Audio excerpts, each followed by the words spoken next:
मन कुछ बेचैन है ना? क्यों बेचैन है? क्योंकि गर्मी हो रहा है। पसीना होने के कारण मन बेचैन है। लेकिन यही बेचैनी और यही व्याकुलता जो मन चंचल बना हुआ है, अभी जब लगातार आप अपने श्वास को देखना आरंभ करेंगे, मन उसमें लग जाएगा, तो यही मन की चंचलता यानी ताप, आँच, गर्मी, पसीना, व्याकुलता, बेचैनी, घबराहट जो कुछ भी दिखाई दे रहा होगा, ये अपने आप में बिल्कुल शांत हो जाएगा। बस लगातार अपने मन के द्वारा अपने श्वास को देखिए। तो श्वास तो आँख से दिखाई देता नहीं है, लेकिन महसूस होता है ना। मेरा अपना ही श्वास कैसे चल रहा है, इसी प्रश्न का उत्तर ढूंढिए। तो देखेंगे अगर मन बेचैन होगा, व्याकुल होगा, तो सबसे पहली बात यह कि मन श्वास को देखेगा ही नहीं, महसूस नहीं करने देगा। लेकिन जब आप लगातार उसको उसी पे लगाएंगे, बार बार ले जाएंगे, बार बार ये बाहर भागेगा। कहाँ जाएगा? वही जो गर्मी हो रही है, पसीना हो रहा है, व्याकुलता है, उसी में जाएगा। लेकिन वहाँ से हटा करके लगातार अपने श्वास को ही देखिए। और जैसे जैसे आप देखते जाएंगे तो बाहरी बातें भूलता जाएगा, यानी पसीना, आँच, ताप, गर्मी, व्याकुलता, बेचैनी, घबराहट, इस सब को भूलता जाएगा। और ख्याल क्या करेगा? खाली अपने श्वास को देखने में। तो जैसे जैसे श्वास अपने आप में स्थिर होगा, वैसे वैसे आपकी मन स्थिति बिल्कुल सुदृढ़ होगी, मजबूत होगी। और मुझे वर्तमान में क्या करना चाहिए, इसकी पूरा आपको व्यवस्था देगी। लेकिन पहले हमारा मन चंचल है, क्योंकि ये कहीं काम में मन लगता नहीं है। हम लोग काम करने बैठे हैं। क्या काम करने बैठे हैं? अपने ही श्वास को अपने से अलग होकर देखने के लिए। लेकिन मन अपने इस काम को करने नहीं देगा। वो जो पसीना हो रहा है उसमें जाएगा, ताप लग रहा है, आँच लग रहा है, बेचैन है, व्याकुल है, मन घबरा रहा है, अंदर अंदर भयभीत भी हो रहा है, उसमें बार बार जाएगा। लेकिन श्वास को लगातार नहीं देखेगा। ये उसकी कमजोरी है। और इसी वजह से हम लोग अपने किसी काम की सफलता में पीछे रह जाते हैं, क्योंकि लगातार हम अपने एक ही काम को करते नहीं हैं कि जब तक हमें सफलता मिल ना जाए तब तक हमें चलना पड़ता है। और जब तक पूर्ण ना हो जाए, यानी हमारी सफलता हमें मिल ना जाए, तो रास्ता जो चलना है उसमें ठंडी भी आएगी, गर्मी भी होगा, भूख भी लगेगा, प्यास भी लगेगा, नींद भी लगेगा, आलस भी आएगी। हम जिस काम को करना चाहते हैं वो हमारे परिवार के लोग हमको करने नहीं देना चाहेंगे, हमारे मित्रगण नहीं करने देना चाहेंगे। हमारे शरीर में ही कभी बुखार हो जाएगा, कभी जुकाम हो जाएगा, कभी कुछ हो जाएगा, कभी ठेस लग जाएगा, तरह तरह के व्यवधान आएंगे। लेकिन मन अगर मजबूत है कि हमें इसी काम को करना है, तो वह व्यवधान आपके सहायक हो जाते हैं आगे चल करके। यानी वह आपके लिए कोई मायने नहीं रखता है। पूरे विश्व में जितने सफल लोग हैं, ठीक है, उनकी जब पूर्व की कहानी देखेंगे तो आपको लगेगा कि मैं तो उनके सामने तो कुछ भी नहीं। सफलता अंत में मिलती है, और उसी सफलता में उनकी सफलता के पहले कितना कष्ट सहे रहते हैं, वो सब कष्ट भूल जाता है और उनकी प्रशंसा उसी सफलता में होती है। उनका अपना मन भी प्रसन्नचित रहता है, परिवार के लोग भी खुश होते हैं और पूरे समाज के लोग खुश होते हैं। तो खुश होकर के क्या करते हैं? उनका सम्मान करते हैं। जिधर से गुजरेंगे उधर से उनके साथ फोटो खिंचवाने का मन करेगा, उनसे वो क्या बोलते हैं, उनका दस्तखत लेते हैं, तमाम तरह के उनका मन प्रशंसा करते हैं लोग। लेकिन सफलता जब तक नहीं मिली रहती तब तक उसी रास्ते से आप गुजरते हैं, लेकिन आपको कोई जान नहीं पाता है। तो आपकी सफलता है अपने लक्ष्य के प्रति एकाग्रचित होकर के चलना। और आपका लक्ष्य क्या है? एक अच्छा डॉक्टर बनना। ठीक है नहीं। तो डॉक्टर, कल मैंने आपसे शाम को वार्तालाप किया था ना, तो मैंने कहा कि मान लीजिए अगर आप नीट की तैयारी कर रहे हैं और नीट की तैयारी में आप सफल नहीं हुए, सरकारी कॉलेज आपको नहीं मिला, तब क्या करेंगे? और अगर सफलता मिल गई, नीट की परीक्षा आपने पास कर लिया, सरकारी कॉलेज मिल गया, उसमें क्या खर्च आएगा? उसमें आपने बताया ना, कम रेट में हमारा 3 साल का 4 साल का कोर्स हमारा पूरा हो जाएगा, 5 साल का ना, 5 साल की। लेकिन जब आपको सरकारी कॉलेज नहीं मिलेगा तब क्या करेंगे? तब आपने ही बताया था ना, हाँ, लंबा पैसा लगेगा, और लंबा पैसा अपने पास है नहीं, तो उस समय क्या करेंगे? तो ऑप्शन अपने पास, ज्ञान का मतलब ऑप्शन, हम लक्ष्य बना करके चलें उसी को, लेकिन लक्ष्य अगर ना पूरा होते देखें तो जीवन को तो चलाना ही है, परिवार में रहना ही है, आपके माता पिता आपकी शादी करेंगे ही, कोई लड़की आपके घर आएगी ही, उससे बच्चे होंगे ही, तो उनका भरण पोषण कैसे करेंगे? तब उस समय में क्या करेंगे? तो बेचैन व्याकुल मन आपको निरर्थक कामों में ज्यादा लगाएगा, सार्थक कामों में मन लगेगा ही नहीं, अपने को लगने ही नहीं देगा। तो परिवार का और अपना भरण पोषण कैसे करेंगे? तो उसके लिए आपको तैयार रहना होगा कि मान लीजिए हम तैयारी कर रहे हैं, तैयारी में अगर हम सक्सेस हो गए तब तो ठीक है, लेकिन अगर सक्सेस नहीं हुए तो उसके ऑप्शन तो आपको मिल जाएंगे ना। पहले उस जगह पे पहुंचिए, जगह पे पहुंचेंगे तो उसका मतलब वो चौराहा है, उस चौराहे पे पहुंचने के बाद आपको 4 दिशा मिलेगा, सामने भी मिलेगा एक रास्ता और दाएं बाएं भी रास्ता मिलेगा, लेकिन पहले वहां पहुंचिए तो सही। इसलिए एकाग्रचित होकर के चलने के लिए ये जो साधना हम सिखा रहे हैं, ये है तो मोक्ष के रास्तों के लिए, लेकिन अगर मान लीजिए मोक्ष ना भी चाहें किसी को, तो जो भौतिक जीवन का लक्ष्य है उसको तो एकाग्रचित होकर के पाने में आपको आनंद आएगा, तो मन आपका दाएं बाएं नहीं जाएगा, यानी एक काम में लगातार मन आपका स्थिर होकर के चलता रहेगा, ख्याल करेगा मुझे क्या करना है, मुझे क्या करना है, मुझे क्या करना है। तो उसी मुझे क्या करने में ही आप दाएं बाएं नहीं जाओगे, आगे पीछे कुछ नहीं सोचोगे, बस लगातार अपने काम में। जैसे एपीजे अब्दुल कलाम जी का ले लीजिए, एपीजे अब्दुल कलाम एक गरीब परिवार से थे, उनकी हिस्ट्री सुने हैं कि नहीं? आप नेट पे सुने हैं ना? तो आप अगर सुने हैं तो देखे होंगे कि कितनी गरीबी से ऊपर उठे हैं, उठे नहीं उठे, लेकिन उन्होंने अपनी जो लक्ष्य है उस लक्ष्य के प्रति ना उन्होंने गरीबी देखी, ना अपने कदकाठी को देखा, ना अपने चेहरे को देखा, ना अपने चेहरे पे जो बाल हैं उसको देखा, बस उनका एक ही लक्ष्य था कि मुझे देश की सेवा करनी है, तो देश सेवा में मैं अपने आप को पूर्ण समर्पित करता हूँ। और वो समर्पित भाव में, देखिए पढ़ाई पीरियड में हमारे लक्ष्य के प्रति जो पहले हो चुके हैं, हमारे लक्ष्य के कार्य करने वाले लोग पहले हो चुके हैं, ऐसे लोगों का लिटरेचर पढ़ना, उनके बारे में जानकारी प्राप्त करना, तो वो जो इतिहास हम पढ़ते हैं उनकी, उससे हमारा मनोबल बढ़ता है और हमारे लक्ष्य में जो कमियां आती हैं वो कमियां उनसे दूर होती है। जैसे हम साधु हैं, तो साधु क्यों हैं, इस प्रश्न का अगर हम उत्तर ढूंढेंगे तो हमारे से पहले बहुत लोग संत हुए हैं कि नहीं? हमारे से पहले बहुत संत हुए हैं, तो जब हम उनके लिटरेचर को पढ़ते हैं तो उनके वैराग्य को देखता हूँ, तो उस वैराग्य में मैं भी अपने वैराग्य को मिला करके चलता हूँ, तो मेरा मन दाएं बाएं नहीं जाता है। लेकिन अगर हम वैराग्यवानों को नहीं देखेंगे, उनके लिटरेचर नहीं पढ़ेंगे, उनके हिस्ट्री को नहीं देखेंगे, तो हमारा मन भी पूर्व के कर्मों में चला जाएगा, और जो वर्तमान में वो चंचल करता है, और चंचल मन का काम वो कभी अच्छा काम करने ही नहीं देगा, वो किंग कर्तव्य विमूढ़ कर देता है, यानी क्या करूं क्या ना करूं ऐसी स्थिति पैदा कर देगा।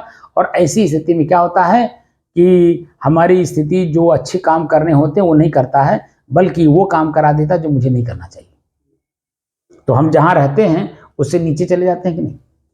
अभी जो नौजवान बच्चे हैं, अभी विद्यार्थी जीवन में, अभी देखिए छोटी छोटी बातों में लेकर के हत्या कर दे रहे हैं। अब आप बता दीजिए, उनका लक्ष्य है डॉक्टर, वकील या अफसर, आईएएस बनना, नीट की तैयारी करना और तैयारी करना, तो वो तैयारी करने की बजाय वो कहाँ जा रहे हैं? हत्या कर दी, कहाँ गए? अब आप बता दीजिए। अभी एक लड़के का हत्या हुआ है बस्ती में, अभी उसके अगेंस्ट कितने बच्चे पकड़े जा रहे हैं? 15 बच्चे पकड़े गए। अब 15 बच्चे अपने जीवन को खतरे में डाले कि नहीं? क्या उनके माता पिता उनको फीस जो दे रहे हैं, समय दे रहे हैं, उनको पढ़ने के लिए पूरा छूट दे रहे हैं, तो क्या उनको हत्या करने के लिए दिए थे? तो उनका मन अपने से बड़े बुजुर्गों की बात मानता नहीं है और अपने लक्ष्य के प्रति एकाग्रचित है नहीं, तो चंचल मन से काम किए और चंचल मन से काम करने में क्या हुआ? फंस क्या गया? जीवन नष्ट हो गया। ये जो मानव जीवन मिला है इतना सुंदर, हमारे ऋषियों ने बड़ी इसकी महिमा गाई है। बड़े भाग्य मानुष तन पावा, सुर दुर्लभ सदग्रंथ ही गावा। भाग्योदयन बहु जन्म समर्जितेन, भागवत में लिखा है बहुत जन्मों का, जैसे 1-1 रुपये इकट्ठा करे तो 100 रुपये होता है, ऐसे ही पूर्व जन्मों में हमने कई जन्म गंवाए हैं इस मानव शरीर को पाने के लिए। और मानव शरीर में भी अच्छी बुद्धि पाने के लिए, अच्छा कर्म करने के लिए बहुत समय हमने गंवाया है। और इस मानव जीवन में आने के बाद भी हम बताओ क्या काम कर रहे हैं? हिंसा का काम कर रहे हैं, पशुवत काम कर रहे हैं। तो हम मनुष्य हैं, अपने जीवन को नष्ट किए कि नहीं? माता पिता का भी जीवन नष्ट कर दिए और अपने आप को नष्ट कर दिए। तो हमारा लक्ष्य निर्धारित होना चाहिए और उसी लक्ष्य पे चलना चाहिए। तो जब तक इस ध्यान कक्ष में बैठिए तब तक आपको क्या करना है? बस अपने श्वास को देखना है, मन को केंद्रित करना है। हमारे शरीर पे हम लोग जब यहाँ आज लगभग बैठ तो रहे हैं हम लोग 992 दिन से, लेकिन जब से गर्मी हुई है हम लोग पंखा नहीं चलाए हैं। खूब पसीना होता है, लेकिन इनका शरीर पूरा पसीना से लथपथ है कि नहीं? पूरा कपड़ा भीगा है कि नहीं? और हमारे शरीर पे भी वही पसीना जो आपके पास है, लेकिन हम लोगों को पसीना महसूस नहीं होता है।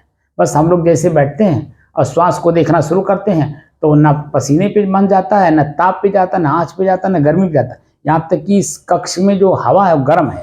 गर्म होने के नाते जब हम लोग श्वास लेते हैं ना तो दम घुटने जैसा लगता है, कि मर जाएंगे, दम घुट जाएगा। लेकिन उसी को जब लगातार देखने लगते हैं तो दम भी नहीं घुटता है। और जैसे ही मन एकाग्रचित हो जाता है वैसे जब अंत में जा करके मन करता है कि और बैठें, इसी पसीना में, इसी गर्मी में, और मन करता है बैठें। लेकिन जब शुरुआत करते हैं बैठने के लिए तो मन चंचल हो जाता है, कैसे बैठें? ये प्रश्न रोज होता है, लेकिन हम लोग लगातार बैठते हैं क्योंकि हम लोगों का लक्ष्य क्या है? हमारा लक्ष्य है मोक्ष। आपका लक्ष्य मोक्ष नहीं है, लेकिन हम लोगों का लक्ष्य है मोक्ष। तो मोह का नाश करेंगे तब तो मोक्ष होगा। तो किसका मोह? हम जो शरीर में ही आसक्त हो गए हैं, इसी शरीर का मोह है हमारे मन में, तब ना हम व्याकुल हो रहे हैं, बेचैन हो रहे हैं कि हम मर जाएंगे, हमारा शरीर हमसे छूट जाएगा। ये जो भय है, हमारा शरीर हमसे छूट जाएगा, ये भय है। और इसी भय को हमें भय मुक्त होना है। अब भय मुक्त हुए बिना हमें मोक्ष होगा नहीं। तो अपने शरीर के अंगों को हम लोग देखते हैं कि कहाँ पे क्या हो रहा है, और जब देखते हैं तो उनको लगातार देखने से वो जो दर्द होता है, पीड़ा होती है, दबाव, खिंचाव, खुजली, गीलापन, सूखापन, पसीना, ताप, आँच, गर्मी, ठंडी, जो कुछ भी होता है हम उसे अपने बस में कर लेते हैं। और क्या करते हैं? आराम से बैठ करके और अपने ही मन को एकदम केंद्रित कर लेते हैं अपने श्वास पर। और श्वास को देखते देखते देखते देखते एक अवस्था ऐसी भी आती है, देखना भी बंद हो जाता है। तो हम लोग क्या होते हैं? लगातार उसी में लीन हो जाते हैं। ठीक है, लगातार उसी में लीन हो जाने से क्या होता है? हमारी स्थिति ना शरीर पे जाती है, ना दर्द पे जाता है, ना पसीना पे जाता है, ना गर्मी पे जाता है, कहीं नहीं, एक जगह शांत भाव में स्थिर रहता है। और वही शांत भाव जब आपके अंदर में आ जाएगा तो पढ़ने में आनंद आएगा। हम भी विद्यार्थी हैं, अभी भी विद्यार्थी का काम करते हैं। अभी भी हम अपने इस ध्यान साधना के बारे में जितने भी हमारे विश्व में लोग हुए हैं अच्छे अच्छे साधक, उनके लिटरेचर आज भी पढ़ता हूँ, खोजता हूँ कि उन्होंने इस लेवल पे जाकर के इस क्या बात कही है। जैसे अभी मैंने आपको सुना है ना कि स्वयं से संवाद है, अपने आप से संवाद कैसे किया जाए? जब हम अपने आप यानी मन की स्थिति को हम चेतना स्तर पे ले जाएंगे तभी तो अपने आप से संवाद कर पाएंगे। वही तो सुना है मैं आपको तो स्वयं से संवाद करना है तो कैसे करेंगे संवाद? मन की गति समाप्त हो जाएगी, शांत भाव में जब आ जाएंगे कुछ भी मन में नहीं आएगा, यहाँ तक कि अपने शरीर का भी ज्ञान नहीं रहेगा, हम कहाँ बैठे हैं, कैसे किस मुद्रा में बैठे हैं, कुछ भी ख्याल नहीं रहेगा। वो स्थिति हमारी अपने आप की संवाद की है।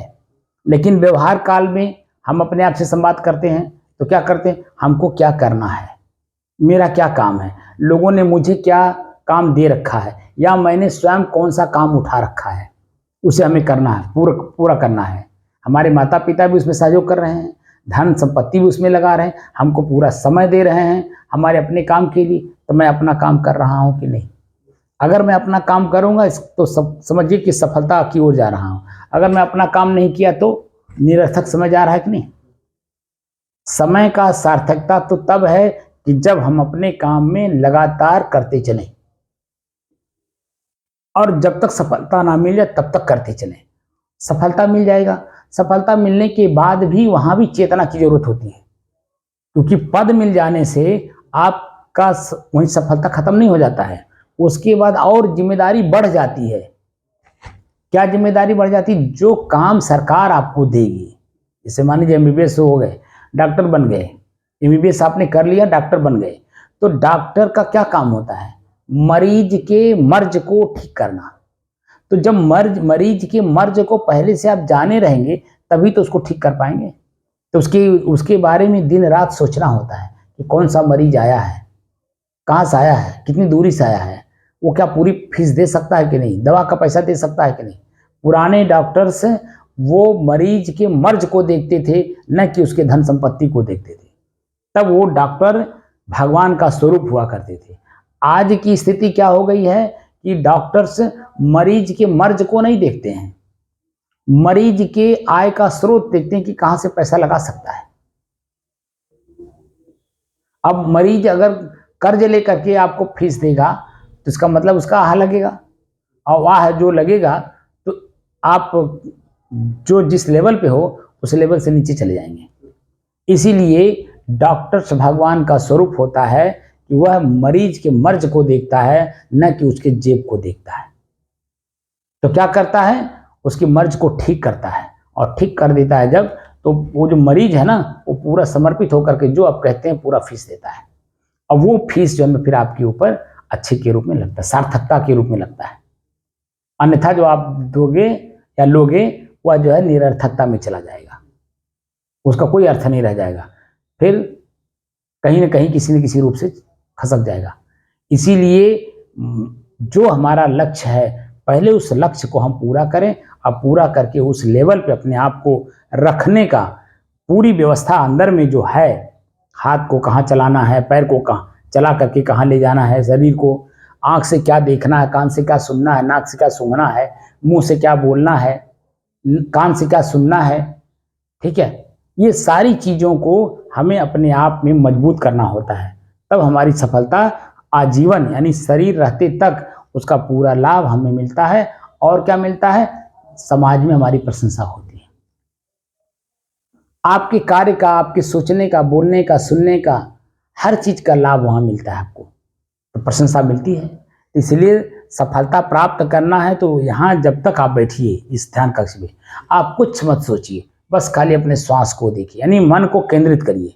और वह लाभ आपको कहाँ मिलेगा? जब आप पढ़ने बैठेंगे तब, जब अपना किताब लेकर के बैठेंगे पढ़ने के लिए, तो उस समय में आपको पता चलेगा कि जब हम पूर्ण रूप से मनोयोग से पढ़ते हैं तो कहीं ना कहीं कमी दिखती है, और कमी दिखती है तो हम उसको सॉल्व करने के लिए, क्वेश्चन आता ना, तो क्वेश्चन को सॉल्व करने के लिए अगर हम सक्षम हैं तो निकाल ले जाएंगे, लेकिन नहीं सक्षम है तो मेरे दिमाग में बात आती है कि इसके पास जाए वो सॉल्व हो जाए, तो उसके बारे में हम सोल्यूशन ढूंढते हैं, और सोल्यूशन मिल जाने से उसमें हमारा मन पारंगत हो जाता है। फिर आगे अगला क्वेश्चन आएगा, उसको सॉल्व करेंगे, फिर तीसरा आएगा, फिर चौथा है। इस तरह से मेरे जीवन में सफलता पाने तक पूरा प्रश्न ही प्रश्न है।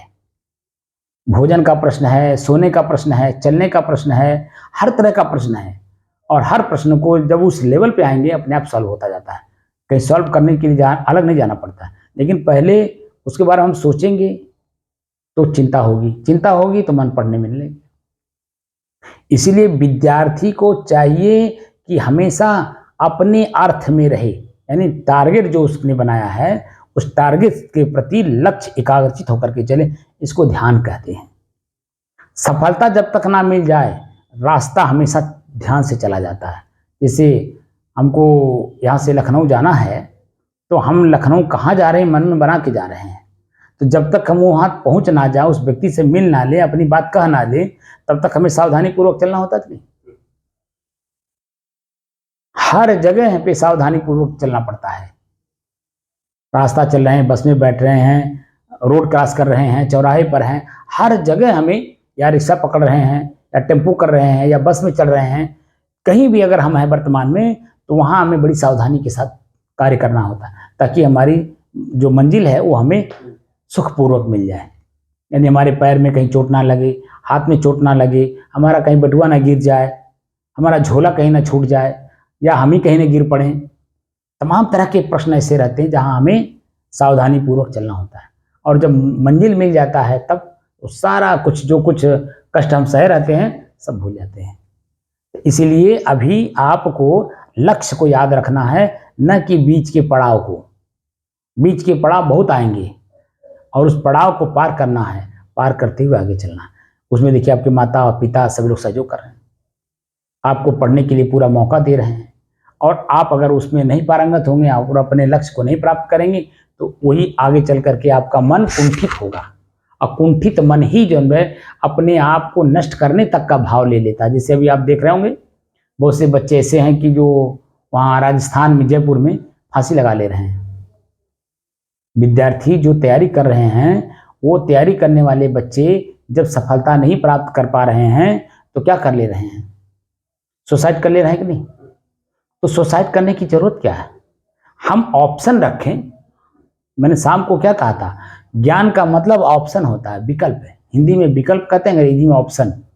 जिस पॉइंट पर आप हो वहां मन बहुत भयभीत करता है, लेकिन मन को भय मुक्त करिए। भय युक्त नहीं करना, भय मुक्त करना है। तो भय मुक्त करने के लिए हमें ऑप्शन की जरूरत होती है, और उस समय में ऑप्शन हमें मालूम पड़ता है जहां हम उस लेवल पे पहुंचते हैं। तब पहले हम रास्ता चलते रहें, लक्ष्य को बनाए रखें, धीरे धीरे धीरे धीरे धीरे हमारा लक्ष्य पूरा होगा। देखिए लक्ष्य पूरा होने तक एकाग्रचित होकर के चलना होता है। एकाग्र का मतलब एक ही काम को करना होता है। बस हमारा काम है पढ़ाई करना। तो पढ़ाई का मतलब दो तरह का पढ़ाई, एक थ्योरी और एक साथ साथ प्रैक्टिकल। तो अगर हम थ्योरी को पढ़ रहे हैं, जान रहे हैं, उसको ज्ञान कहते हैं, हिंदी में ज्ञान कहते हैं, अंग्रेजी में थ्योरी कहते हैं, ठीक है। तो थ्योरी में जब हम चल रहे हैं तो उसके साथ साथ प्रैक्टिकल करें तो थ्योरी याद नहीं रहता है, लेकिन जब प्रैक्टिकल कर लेते हैं तो वो बातें हमेशा याद रहती हैं कि कहाँ हमने त्रुटि किया, कि सही काम नहीं हुआ। तो वो हमारी दोनों, हमारे यहाँ हिंदी में प्रज्ञा बोलते हैं उसको, और अंग्रेजी में प्रैक्टिकल कहते हैं। तो जब हम ज्ञान को यानी थ्योरी को प्रैक्टिकल में कन्वर्ट करते हैं तो उसकी वास्तविकता हमें समझ में आता है। लेकिन खाली थ्योरी है तो थ्योरी में हम समझ रहे हैं कि हम सब कुछ जानते हैं, लेकिन जब प्रयोग करने लगते हैं तब पता चलता है हम कुछ नहीं जानते। तो आप साइंस के स्टूडेंट हो, एमबीबीएस करना चाहते हो, तो जितना पढ़ो उतना हम थ्योरी के साथ साथ प्रैक्टिकल में भी रहें। तो प्रैक्टिकल करने के लिए हमें सीनियर का जरूरत पड़ता है, क्योंकि अगर सीनियर का सहारा नहीं लेंगे तो हम लोग गलती कर बैठेंगे। और वो सीनियर सहारा जो हमें कहाँ मिलेगा, लैब में। जो हमारे क्लास टीचर हैं उस विषय के, वो लैब में जब टेस्ट कराएंगे तब हमारा जो है वो क्लियर होगा। बात समझे। तो हमको उन्हीं का संगत करना है और उसी तरह भाषा बोलना है जिस तरह का हमें लक्ष्य चाहिए।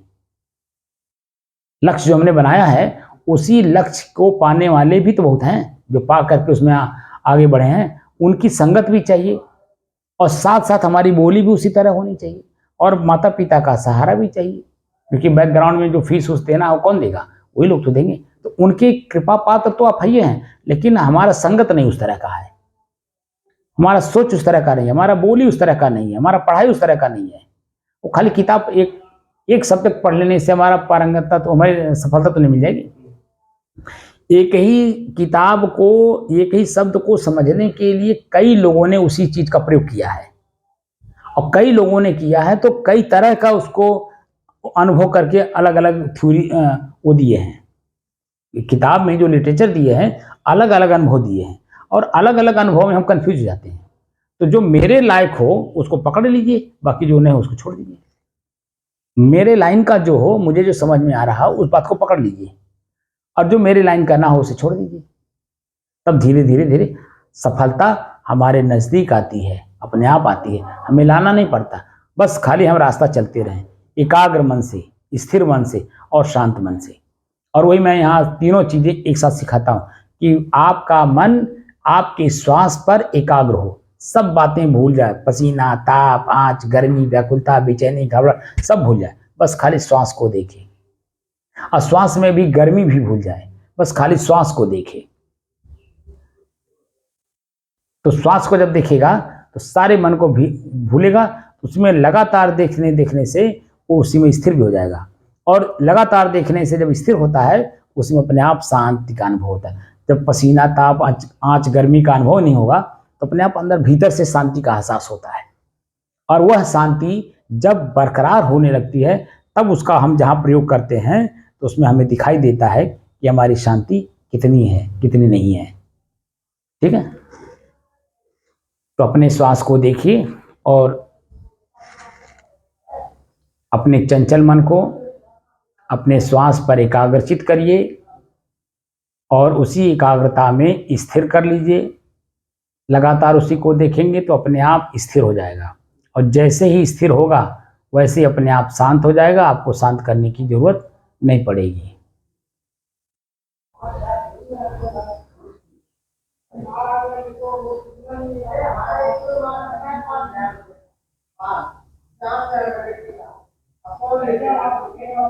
जरा इसको बंद करिएगा।